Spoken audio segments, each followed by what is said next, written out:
On a Tuesday morning in March of 1987, Gerald Foss stood inside a barn that smelled like motor oil and cold iron and watched a man from Delco Remy explain, with the patient condescension of someone who has rehearsed this speech many times, why the alternator rebuilding business was finished. The man's name was Philip Adler. He wore a company jacket and carried a clipboard, and he had driven 3 hours from Anderson, Indiana, to deliver this news in person, which Gerald thought was a strange amount of effort for a company that was, as Philip Adler explained it, simply evolving with the times. The times, as Philip saw them, meant offshore manufacturing, cheaper cores, and a distribution model that didn't require men like Gerald Foss standing in cold barns in Hardin County, Iowa, rewinding copper wire by hand. Gerald listened to all of it. He didn't argue. He didn't raise his voice. He thanked Philip Adler for driving 3 hours and walked him back to his company car and watched the taillights disappear down the county road.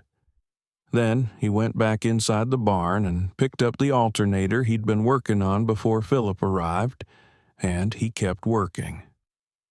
Let me tell you about Gerald Foss because you need to understand the man before you can understand what he built, and you need to understand what he built before you can understand why, 35 years later, it still matters. Gerald was 44 years old in 1987. He had grown up on his father's farm outside Eldora, Iowa, the second of 4 boys, and he had learned early that the land gave you what you put into it, and nothing more, and nothing less. And he had applied that logic to everything else in his life with a consistency that some people found admirable and others found exhausting. He had a degree from Iowa State in agricultural mechanics, which in 1965 meant he understood how machines worked well enough to fix them, and well enough to know when they couldn't be fixed, and well enough to know the difference between those two things, which was a rarer skill than most people realized.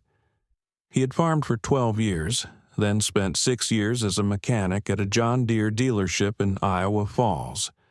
Then, in 1978, he had taken the $14,000 he had saved and bought a lathe and a winding machine and a test bench and converted the old dairy barn on his property into what he called, without any particular ceremony, the shop. He rebuilt alternators and starters and generators. He did it for farmers and truckers and implement dealers and small engine shops within about a 60-mile radius of Eldora. He charged fair prices. He stood behind his work. He had rebuilt, by his own rough count, somewhere between 4,000 and 5,000 units in 9 years, by the time Philip Adler showed up to tell him the industry was moving on. The industry was moving on. That part was true. Let me tell you about what moving on looked like in 1987, because it's important to understand what Gerald was up against, and it's important to understand it in concrete terms rather than abstract ones. The big rebuilding houses, the ones that had supplied rebuilt alternators to auto parts stores and dealerships across the Midwest, were consolidating. The smaller regional rebuilders, the men who operated out of barns and machine shops in towns like Eldora and Ames and Marshalltown, were being squeezed from 2 directions at once. On one side, the big consolidators were offering rebuilt units at prices the small shops couldn't match. On the other side, the import cores, the raw alternators coming in from South Korea and Taiwan, and eventually China, were flooding the market at prices that made even the consolidated domestic rebuilders nervous. A rebuilt alternator from a regional shop like Gerald's cost somewhere between $65 and $110 depending on the application. A new import unit, sitting on the shelf at the parts store, cost $45. The math was not complicated. The math was, in fact, the reason Philip Adler had driven 3 hours to deliver his speech. Gerald understood the math. He had understood it for about 2 years before Philip showed up. What Gerald did not believe, and what he had never believed, was that the math was the whole story. Let me tell you about what Gerald knew that Philip Adler did not, because this is where the story actually begins. Gerald had been rebuilding alternators long enough to know that not all alternators were the same, and he had been in Hardin County long enough to know that not all customers were the same either. The farmers he served, the ones who ran aging 402s and 4440s and older international equipment, were not buying alternators the way a person buys a loaf of bread. They were buying them the way a person buys a part for something they intend to keep running for another 20 years. They needed units that were rewound correctly, that had the right wire gauge for the application, that were tested under load before they left the shop. They needed someone who could look at a burned-out field coil and tell them whether the problem was the alternator or the voltage regulator or a draw somewhere else in the system. Because if you just swapped the alternator and left the real problem in place, you'd be back in 6 months with another burned unit, and you'd have paid twice. A $45 import unit sitting in a box at the parts store couldn't do any of that. It could sit in the box. That was what it was designed to do. Gerald also knew something about the cores themselves, about the raw material of his trade that the import market was beginning to obscure. The old domestic cores, the Delco Remis and the Lee Snevels and the Motorola's that had been built in American factories in the 1960s and 1970s, were built to a standard of copper and steel that the new import units weren't matching. The stator windings in a good domestic core used heavier gauge wire. The rotors were balanced to tighter tolerances. The housings were cast from better aluminum. Gerald knew this, not because someone had told him, but because he had cut open thousands of them and looked at what was inside, and he had kept notes, and he had a filing cabinet in the corner of the shop with index cards on probably 300 different alternator models going back to 1958. And on each card he had written down the wire gauge, the number of turns, the resistance values, and his own notes about what failed and why and what the fix was. This was not a database. It was not a computer. It was a filing cabinet and a man's handwriting and 30 years of paying attention. That filing cabinet was what Philip Adler had driven 3 hours to make obsolete. Gerald kept working. Let me tell you about the next 3 years because they were the years that determined everything that came after. Between 1987 and 1990, about half the regional rebuilders in central Iowa closed. Some of them sold their equipment. Some of them took jobs with the consolidators. Some of them just locked the barn and walked away. Gerald watched all of it. He didn't say much about it to anyone except his wife, Dorothy, who had kept the shop's books since 1978 and who had a clearer view of the financial situation than Gerald sometimes allowed himself to have. Dorothy told him in the spring of 1988 that they had lost about 30% of their volume in 18 months. Gerald said he knew. Dorothy said she thought he should know the number specifically, not just approximately. The number specifically was that they had billed $61,000 in 1986 and $43,000 in 1987, and were on pace for something around $38,000 in 1988. Gerald looked at the numbers for a while. Then he said he thought they needed to find the customers who couldn't be served by a box on a shelf, and he thought there were more of them than the industry believed. He was right, but it took time to prove it, and the time was not comfortable. Let me tell you about what Gerald did in 1988 and 1989, because it was not what most people in his position did, and it explains everything that happened afterward. While the other regional rebuilders were closing or consolidating, Gerald was driving. He put 22,000 miles on his truck in 1988, driving to farms and implement shops and small fleet operations within 80 miles of Eldora. He wasn't selling. He was asking questions.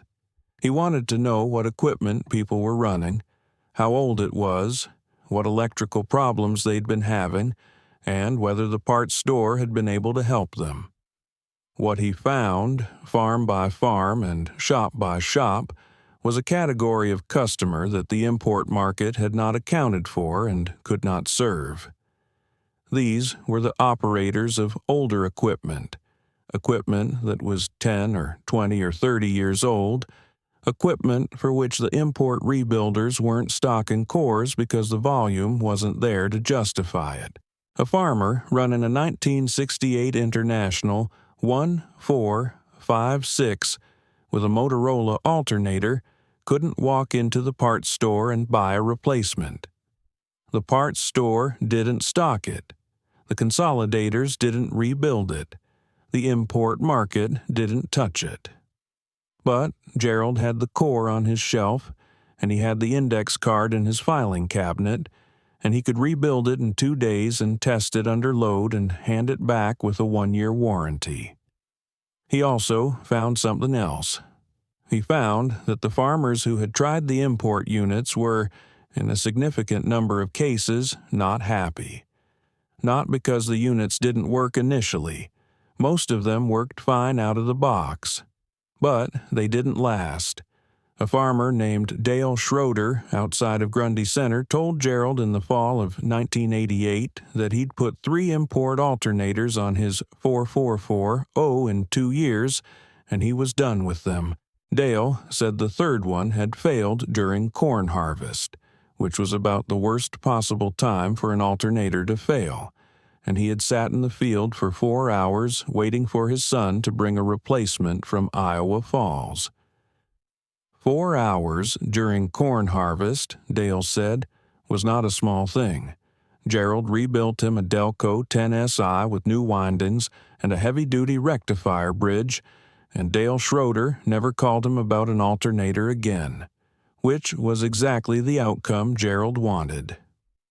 Word moved the way word moves in a small county, slowly and then all at once. Let me tell you about 1991 because 1991 was the year things changed in a way Gerald had not entirely planned for, but had, in a sense, made inevitable.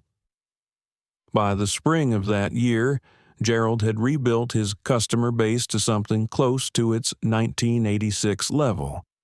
But the composition of it had shifted entirely. He was no longer doing much work for the auto parts stores or the new car dealerships. That business was gone, and he didn't pursue it. What he had instead was a dense network of farmers, custom operators, and small fleet managers who ran older equipment and who had learned, through experience, that Gerald's work lasted longer than the alternative. He had also, through the driving and the asking of questions, identified something he had not expected to find: a secondary market for the cores themselves.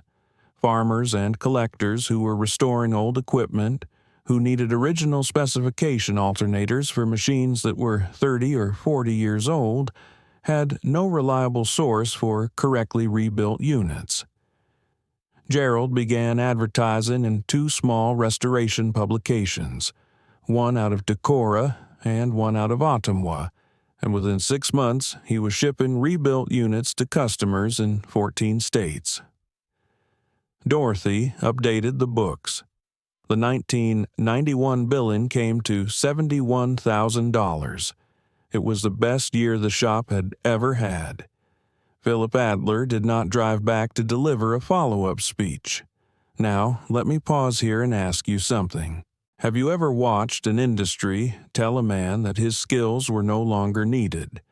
and then watched that man quietly prove the industry wrong, not by fighting the industry, not by making speeches about it, not by writing letters to anyone, but simply by continuing to do the work better than anyone else was willing to do it.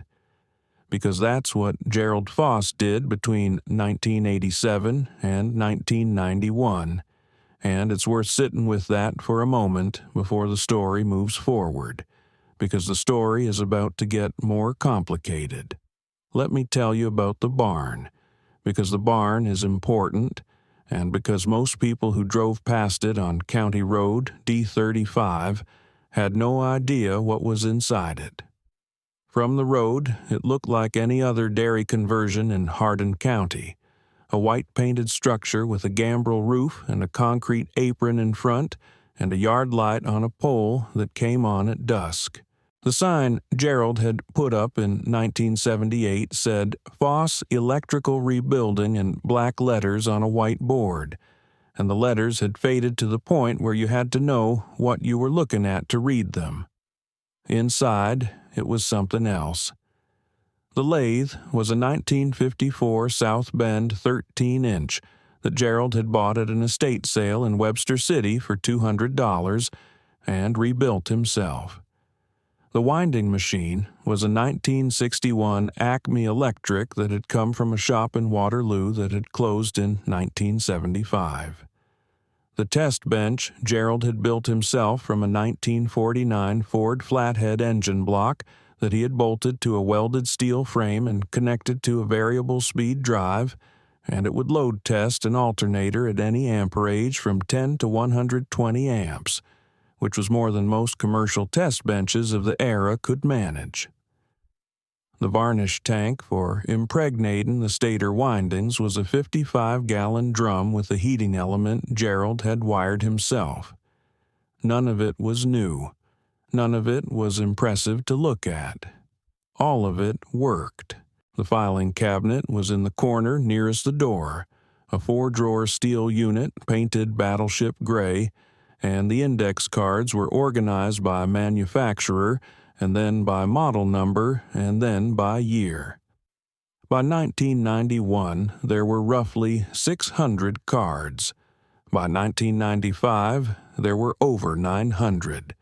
Gerald added a card every time he encountered a unit he hadn't worked on before, and he updated existing cards when he found something new. If you asked him where the information on a particular unit had come from, he would open the drawer and pull out the card and show you his handwriting and say, "I opened one up and looked." That was the whole methodology. Open it up and look.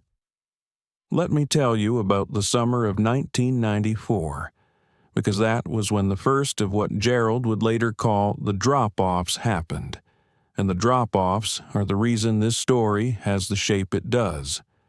A farmer named Merle Haugen from outside of Ackley pulled into the concrete apron one morning in July with a rusted alternator in a 5-gallon bucket.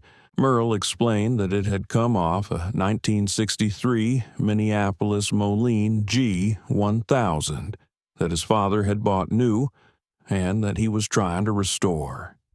He had called 3 parts stores and 2 rebuilders, and none of them would touch it. Gerald looked at it. It was a Motorola unit, heavily corroded, with a cracked end frame and a burned stator. He told Merle it would take 2 weeks and cost $85. Merle said that was fine. Gerald rebuilt it, found a used end frame in his parts inventory that fit after some machining, rewound the stator to original specification, and had it ready in 10 days. Merle Haugen told someone, who told someone, and within a year Gerald was getting drop-offs from across Iowa, and then from Minnesota and Nebraska, and eventually from as far as Ohio and Tennessee. People would ship cores to him in boxes wrapped in newspaper. They would drive them out in person. One man from Missouri drove 6 hours each way with 3 alternators in a cardboard box because he said he'd heard Gerald was the only person left who could do them right. Gerald rebuilt all of them. Dorothy started a waiting list in 1996. The waiting list was, at various points in the late 1990s, between 6 and 14 weeks long. Let me tell you about what was happening in the industry during those same years, because the contrast matters and because it tells you something about what happens when an entire sector decides that old things have no value. The domestic alternator rebuilding industry, the commercial side of it, continued to consolidate and offshore through the 1990s. The big rebuilders moved more and more of their core processing to Mexico and then to China. The quality of the rebuilt units on the parts store shelves declined in ways that were measurable if you knew what to measure and invisible if you didn't.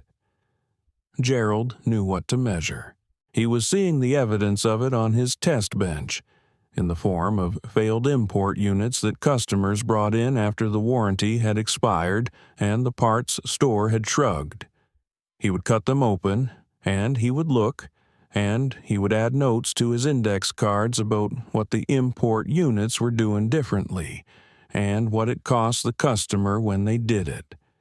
He was building a case file without intending to build a case file. He was just paying attention. Let me tell you about 1998, because 1998 was the year Gerald did something that surprised even Dorothy. He was 55 years old. The shop was busier than it had ever been. The waiting list was at 11 weeks. Dorothy had suggested, more than once, that he might consider taking on help, a younger mechanic or an apprentice, someone who could handle the volume and learn the trade and eventually take over some of the work. Gerald had been thinking about it. He had also been thinking about something else, which was the filing cabinet, and what would happen to the information in it if something happened to him. Not a morbid thought, he told Dorothy. A practical one. He had 900 index cards representing 30 years of looking inside alternators, and there was no copy of any of it. And if the barn burned down or he died or simply stopped working, that information was gone. And the information was, he'd come to understand, the actual product he was selling. The rebuilt alternators were the delivery mechanism. The knowledge was the thing. So, in the fall of 1998, Gerald Foss, who had never owned a computer and who typed with 2 fingers, sat down with a woman from the Eldora Library named Karen Stiles, who ran a basic computing class on Tuesday evenings, and he learned to use a word processor. It took him 4 months. At the end of 4 months, he began transcribing the index cards. He did it in the evenings after the shop closed, 2 or 3 cards a night, and it took him until 2001 to finish. The resulting document was 214 pages long. Gerald printed 3 copies. He gave one to Dorothy. He put one in a fireproof box in the house. He kept one in the shop. He did not publish it. He did not sell it. He did not put it on the internet, which was a thing he had heard about but did not use. He had simply made sure the information would survive him. And that was enough.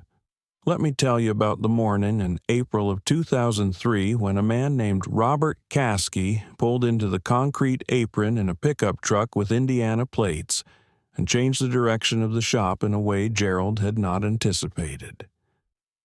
Robert Caskey was 38 years old and worked as a purchasing manager for a company in Fort Wayne that supplied parts to vintage tractor restorers and small fleet operators across the eastern Midwest. He had heard about Gerald through a man in Ohio who had shipped alternators to Eldora. He had driven to Iowa specifically to talk to Gerald, not to drop off a core, but to have a conversation. He wanted to know if Gerald would be interested in a wholesale arrangement, in which Gerald would rebuild units for Caskey's company to sell through their catalog under a private label. the volume would be significant. Caskey said he thought they could move 200 to 300 units a year initially, possibly more. Gerald listened to all of it. Then he said he had a waiting list at 11 weeks, and he wasn't sure he could take on volume without compromising the work. Caskey said he understood that. He said he wasn't looking for speed. He was looking for quality that he could stand behind, and he had heard that Gerald's work was the only quality in the market for the applications he needed. Gerald said he would think about it. He talked to Dorothy that evening. Dorothy said she thought they should do it, but only if they took on help first, and only if Gerald was willing to train the help himself, so the work stayed consistent. Gerald said he thought that was right. He hired a young man named Travis Holst from Iowa Falls in the summer of 2003. Travis was 24 years old and had grown up on a farm and could take apart a small engine before he was 12. Gerald spent 6 months teaching him the trade the way Gerald had learned it, which was by opening things up and looking. Travis learned to read the index cards. He learned to use the winding machine and the lathe and the test bench. He learned Gerald's testing protocol, which involved running every rebuilt unit at full load for 45 minutes before it left the shop, a standard that no commercial rebuilder Gerald knew of was still using. By the spring of 2004, Travis could rebuild most of the common applications without supervision. Gerald began taking the Caskey wholesale work. The waiting list dropped to 4 weeks. Dorothy updated the books. The 2004 billing came to $118,000. Let me tell you about what was happening in the broader market in 2004 and 2005, because the broader market was about to do something that would make Gerald's filing cabinet and Gerald's test bench and Gerald's index cards look, to the people who had dismissed them, like something they should have paid closer attention to. The Chinese alternator imports that had been flooding the American market since the early 1990s had, by 2004, reached a quality nadir that was becoming impossible to ignore.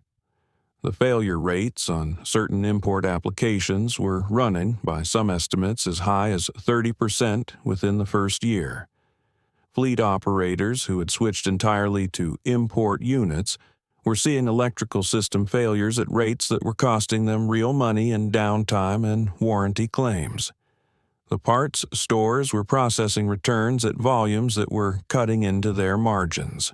And the domestic rebuilding industry, which had largely offshored its own operations by this point, was not positioned to offer a better alternative because it had spent 15 years optimizing for price rather than quality.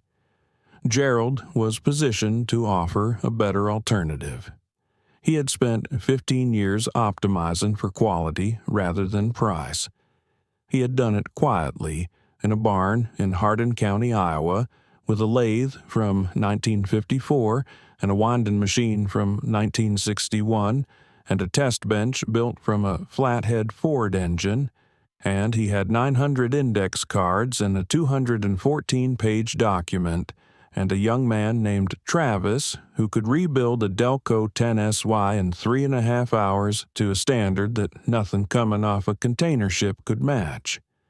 The phone started ringing in ways it hadn't rung before. Let me tell you about the call that came in October of 2005, because it was the call that Gerald had not expected and that Dorothy said later she probably should have expected, because she had been watching the numbers long enough to know that what Gerald was doing was not a small thing, even if Gerald himself treated it like a small thing. The call came from a fleet manager in Des Moines named Gary Waverly, who ran a company that operated 140-grain trucks across central Iowa. Gary had switched his fleet to import alternators in 1999 to cut costs. In 2005, he was replacing alternators at a rate of about 60 units a year across the fleet, which was running him somewhere between $3,500 and $4,200 in parts alone, not counting labor and downtime. He had heard about Gerald through Robert Caskey. He wanted to know if Gerald could rebuild his cores to a standard that would last longer. Gerald said he could. Gary asked what the warranty was. Gerald said 1 year, unconditional. Gary asked what the price was. Gerald quoted him $58 per unit for his most common application, which was more than the import units but less than what Gary was spending on the import units when you factored in the replacement rate.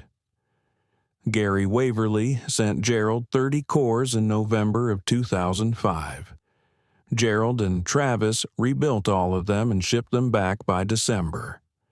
Gary installed them across his fleet over the winter. In the 2 years that followed, Gary returned 4 units under warranty. 4 out of 30. The import units had been running at roughly 18 failures per 30 units per year. Gary Waverly called Gerald in the fall of 2007 and said he wanted to send the rest of the fleet's cores.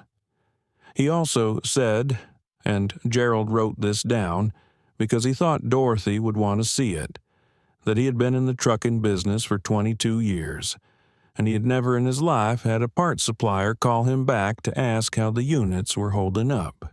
Gerald had called him in March of 2006 to ask exactly that.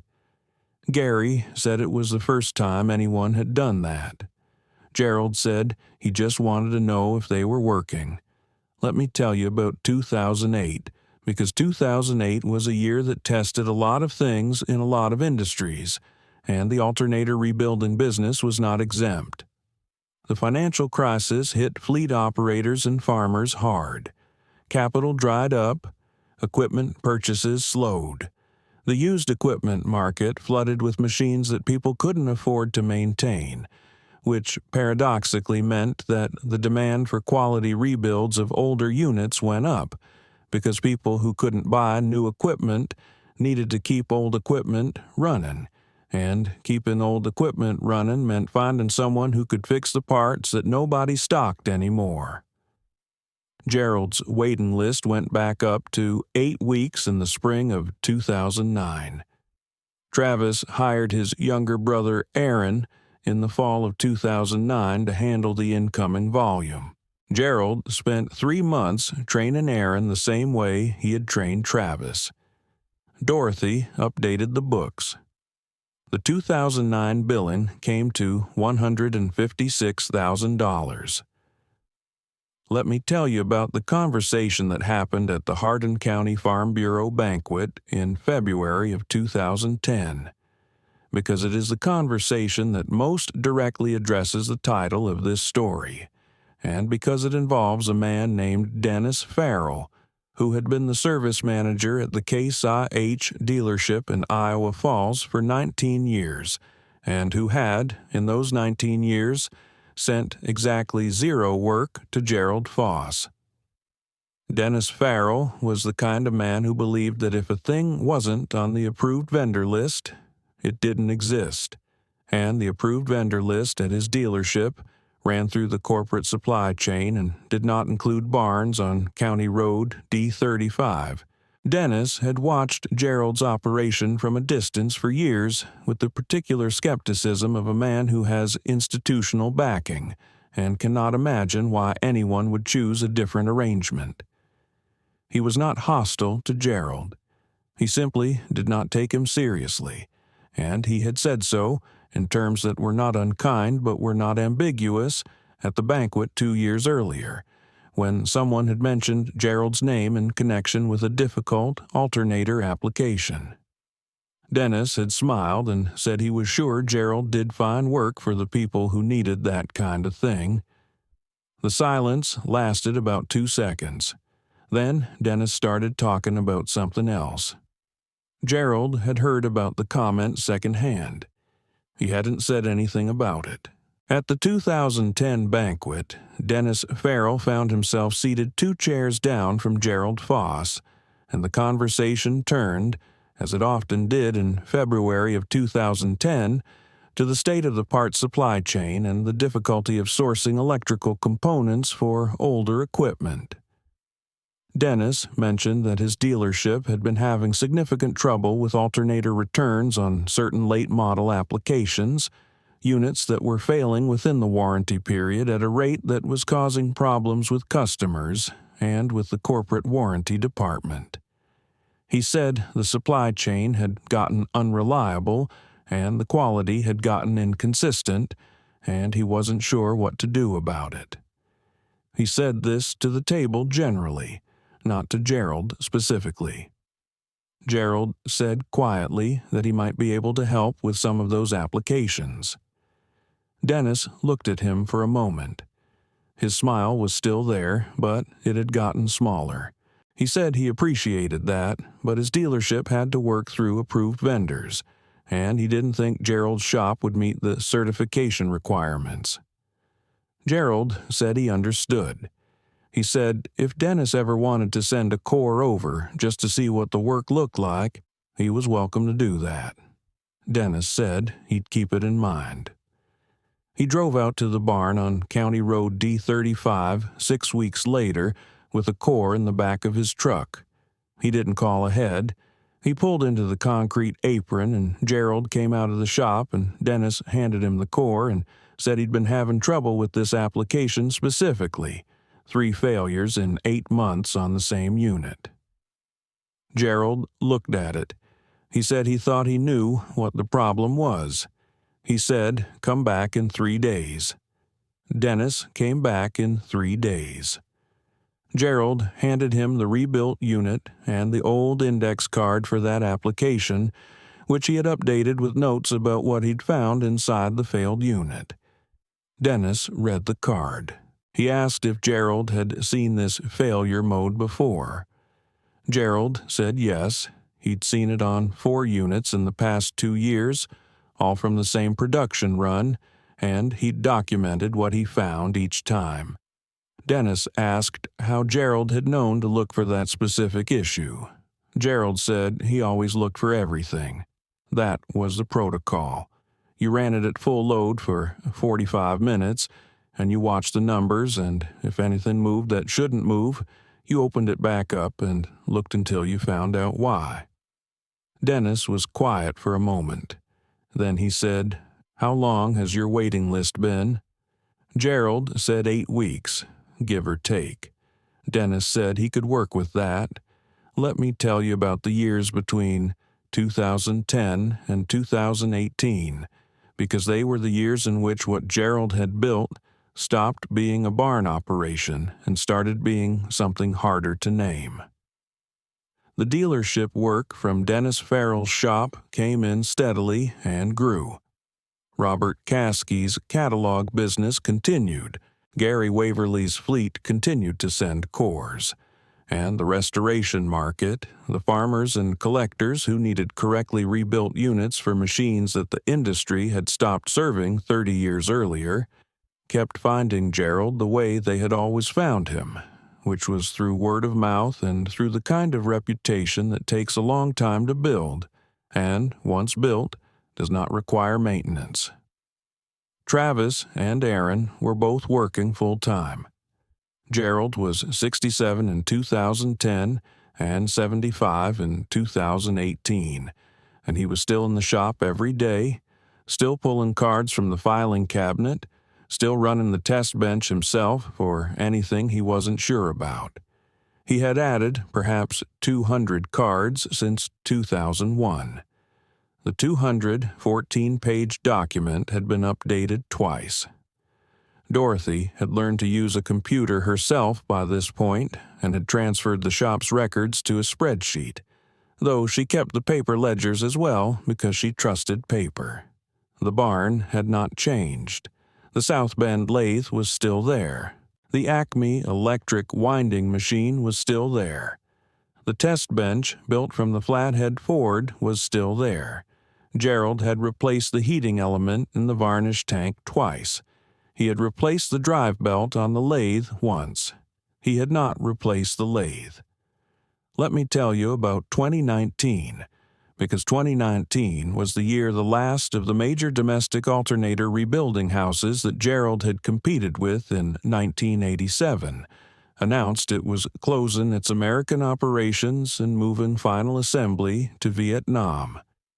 The announcement was made in a press release that used words like strategic realignment and global optimization and supply chain efficiency, which were words that meant the same thing Philip Adler's words had meant in 1987, which was that the people making the decision had decided that American labor and American knowledge were costs to be eliminated rather than assets to be maintained. Gerald read about it in a trade publication that Travis had left on the workbench. He read it once. He set it down. He picked up the alternator he'd been working on and kept working. Travis asked him what he thought about it. Gerald said he thought it was a shame for the people who worked there. He said he didn't think it changed much for them. Travis asked why not. Gerald said because the people who needed what they did hadn't changed. The equipment was still out there. The cores were still coming in. The filing cabinet was still in the corner. Travis said that was probably right. Gerald said it was definitely right, and he handed Travis the rebuilt unit and told him to put it on the test bench. Let me tell you about the afternoon in the fall of 2021 when Dennis Farrell drove out to the barn for the last time before Gerald retired, because it is a scene that closes the loop on a conversation that had started 11 years earlier at a Farm Bureau banquet. Dennis had been sending work to Gerald for a decade by then. He had long since stopped thinking about approved vendor lists. He pulled into the concrete apron and Gerald came out and they stood in the September sun and Dennis said he wanted to ask Gerald something he'd been meaning to ask for a while. He wanted to know how Gerald had known, back in 1987 when the whole industry was moving on, that there would still be enough customers to keep the shop going. Gerald thought about it for a moment. He said he hadn't known. He said he had just believed that if you did the work right, the people who needed the work done right would find you eventually. Dennis said that sounded like faith more than strategy. Gerald said he supposed it was both. Dennis asked what was going to happen to the shop when Gerald retired. Gerald said Travis was going to take it over. He said Travis had been ready for 5 years and had just been too polite to say so. Dennis laughed. He said he thought that was probably true. Gerald retired in the spring of 2022. He was 79 years old. The shop did not close. Travis Holst took over the operation, and Aaron continued working, and the waiting list at the time of the transition was at 9 weeks. The filing cabinet stayed in the corner. The 214-page document, now updated to 287 pages and stored in 3 printed copies and on 2 USB drives, stayed in the fireproof box. The South Bend lathe stayed. The Acme electric winding machine stayed. The test bench built from the flathead Ford stayed. Gerald gave Travis one piece of instruction at the handover, which was this: if you don't know what's wrong with it, open it up and look. Travis said he knew. Gerald said he knew Travis knew. He just wanted to say it anyway. Let me tell you one last thing, because the story doesn't end with Gerald's retirement, and it doesn't end with Travis at the bench, and it doesn't end with the filing cabinet in the corner, though all of those things are part of what it means. The story ends, if it ends anywhere, with a question that Philip Adler's company never had to answer, and that the press release about strategic realignment and global optimization never had to answer, which is this: what happens to the knowledge? When a factory goes overseas, the machines go with it, or they're scrapped, and the workers find other work, and the supply chain shifts, and After a few years, it's as if the thing never existed in a particular place. The market adjusts. The press release moves on. But the knowledge, the specific accumulated knowledge of how a particular thing works and why it fails, and what the fix is, that knowledge doesn't transfer automatically. It lives in the people who did the work. It lives in the filing cabinets and the index cards and the 287-page documents of the people who paid attention long enough to write it down. And when those people are gone, and when the filing cabinets are gone, the knowledge is gone, and the market discovers, usually slowly and usually at some cost, that it needed that knowledge more than it knew. Gerald Foss is 81 years old. He still comes into the shop on Tuesday and Thursday mornings. He doesn't rebuild units anymore. He reads the cards when Travis has a question, and he looks at the test bench numbers when something doesn't add up. And occasionally he opens a unit up himself just to see what's inside. The South Bend lathe is still running. The Acme electric winding machine is still running. The test bench built from the flathead Ford is still running. And somewhere in a warehouse in Vietnam, in a factory that makes alternators for a fraction of what Gerald charges, there is no filing cabinet in the corner, and there are no index cards, and there is no man who has been opening things up and looking for 45 years and writing down what he found. That's the difference between a supply chain and a man who knows what he's doing. One of them can be moved anywhere. The other one stays where it was built, and it keeps working, and the people who need it keep finding their way down County Road D35 because there is nowhere else to go for what it